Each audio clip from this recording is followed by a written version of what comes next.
Marahil ay nagtataka ang karamihan kung bakit sa kabila ng kahirapan ng bansang North Korea, kung saan halos wala nang makain ang kanilang mga mamamayan, ay siyang patuloy naman ng pamamayagpag pagdating sa militarisasyon.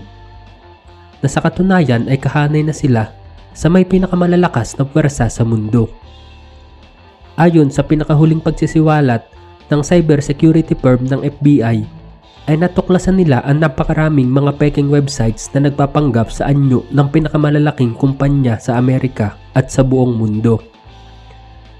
Batay sa natuklasan ng Sentinel-1 Cybersecurity, ay may mga websites na nakasalin sa wikang Ingles at Korean ang siyang humihimok sa malalaking investors at mga kumpanya na sila ay pondohan gamit ang pangalan ng mga ahensyang panggobyerno ng Amerika. Nangyari ito matapos matrace ng FBI ang mga pinagmumulan ng signal sa lugar